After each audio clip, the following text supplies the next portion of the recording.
si Ruel, si Pompa. Pakita mo nga, pakita mo nga. Para makapakilala kasi natutuwa. Ayan po si Ruel. Okay. Nandito na, kompleto. Ito, galing ho doon sa ano. Dati doon sa doon. Sa Daco Paroon. Okay, so yung mga dati kong cameraman yan sa Wawawi, ngayon nagkasama kami. Isang text lang. Isang tawag lang. Basta kay Kuya Will, basta sa Wawawi, makakasaya, makakatulong, tutulong kami. Kaya sila ho ngayon ang aking mga regular, si Jewel, Pompa, at si Roswin. Jewel pala eh. Jewel, no? Wow, Jewel, ha? So maraming salamat sa inyo. Si Noel Pulgado din. Siya cameraman pala natin yun. Si Nolly Pulgado. Ang ano niya? Sound engineer. Hindi, original lang Wawawi yan. No, 2005, magsimula ako ng Wawawi. Siya na yung sound engineer ko. Si Noel. Long hair dati yan. Ngayon, no hair na siya. But anyway, si Direk JP, kasama ko din yan, di ba? So, maraming salamat sa ating mga kaibigan na isang taon ko lang. Kasi alam nyo, para malaman nyo lang nung naggaling kami na Clark, medyo nawalan kami ng mga cameraman. Siyempre, may mga pamilya yon. So, dapat magko-quarantine, maraming mga rules. So, hindi naman ako pumayag na hindi matuloy itong programang to. I'd just like to thank, of course, the management of GMA na pinayagan. Gumawa ako ng paraan, nag-rent ako ng SNG ba yan? Satellite. Kinuwausap ko yung beatbox, si Sandy. At ito, nabuo kami kahit papano. Tinawagan ko na naman ng mga kaibigan natin kasi natutuwa ko. Kung di sa mga taong ito, wala pong wawawin araw-araw hanggat may ganito tayong pinagdadaanan. Kaya maraming salamat kay Sandy, no? Sandy muna. Sandy David. Tama. Ng beatbox, si Nestor Hibek. Hibek ba yan? John Yalong at si Hill de Guzman. Si Mr. Sunny Marayag. Maraming po salamat sa SNG. Ito yung kanyang telecom serve. Si Ariel Abunita, si Ranel Holon, andito. Lahat po ito, may mga pamilya. May mga anak, may mga magulang. Pero sumama sila sa akin. And of course, alam niyo bakit? Sabi ko, kailangan natin magpasaya araw-araw at makapagbigay ng tulong. Dahil ilan lang naman tayo, mas marami nangangailangan ng tulong. And also, a good friend, hindi lang sa director, napakabuting tao. Direct Ben Carlos, maraming salamat. Carlos, Back TV, no? Tama ba yan? Romel Aleman, Ben? Alenan? Alinan, no? Aliman. Hindi ko kasi maintindihan. Dikit-dikit eh. Aliman. Wow. German, ha? Ramil Kirap. Okay.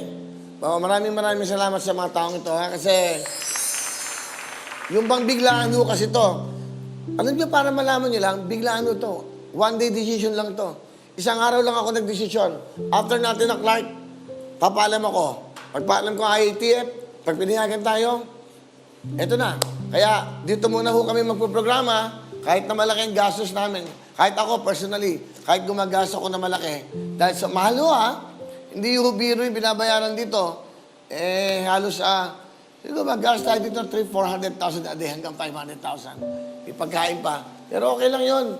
Basta makapagpasaya. Basta makatulong, basta nakatutok po ang programang ito sa inyong kasiyahan. Kung ano man kalungkutan meron kayo, bibigyan namin yung kasiyahan at abot kayang tulong. Yun lang, tulong lang ng tulong. Kasi we're all blessed here. Eka nga, pinagpala kami kasi may trabaho kami lahat. At the same time, kahit paano awa ng Diyos, wala naman ho nagkakasakit sa amin. Kasi, at ito, mabigat. Kung mapapanood nyo, nalaman ko lang ngayon. Tingnan nyo, ilan ang cases natin ngayon sa COVID. Naku, mag-ingat po tayo. Please, mga mahal naming mga kababayan, kapuso, kapamilya, kapatid, bawat Pilipino. Tingnan nyo, itong latest, ito po, as of today. Ito, highest single day tally of new COVID-19 cases. COVID-19, ito ba yung kaso niya? 18,332. Ngayon po yan, August 23 po yan, as of today. Sana ho, hindi ho ba napakahirap po nito sa atin. Napakahirap po nito, nakakadugo ng puso. Alam nyo, mahirap po yung ganitong pinagdadaanan natin kasi hindi tayo makagalaw. Lagi na lang tayo may kaakibat na takot. Paano tayong gagalaw? Kung ganyan, baka makahawa tayo. Hindi ho natin alam, kung asymptomatic, kung meron tayong sakit. Alam nyo, malalaman na lang natin pag, ayan na, tarangkaso kayo. So, dapat to, importante, ingatan natin. Totoo yung face mask, face shield, saka yun yung social distancing. papakita namin mamaya kung paano kami nagbigay ng tulong dito sa mga tricycle driver, sa mga mangingisda, at yung mga turista ng mga bankero na walang kita. Sarado kasi mga hotel, halos lahat eh. Di ba? Wala eh. Bawal lang kumain, bawal lang ganito. Di ba? Bago ka makapasok dito, kailangan may bakunado ka na. Kailangan may RT-PCR ka. Siyempre yung iniingatan ng bawat tao eh. Okay, so yun lang, 18,322 ba? 32? Ang bigat po niya na. Sana, ha? Ayan, no? Hindi, kaya ako pinapakita to para humalaman natin na hindi ho biro ito. Huwag tayong magsisiyan. Huwag natin sisihin yung pamahalaan. Hindi ho ng kasalanan nila.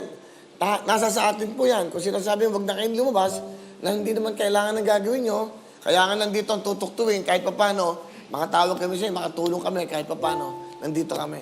So, importante, susunod yan, tumutok na kayo. Basta mag-ingat tayo, sumunod tayo sa mga tinatawag natin mga sinasabi na pamahalaan ng DOH, sumunod tayo para sa atin yan. Hello mga kapuso! Ako po si Ipon. Minabati ko unang-una dyan mga kaipo natin, mga kaskwami ko dyan. Nagustuhan nyo ba ang video na to? Marami pa kaming inanda para sa inyo. Mag-subscribe lang sa Wowin YouTube channel. Tsaka, don't forget to hit the, the bell button para lagi kang updated. Yun lang!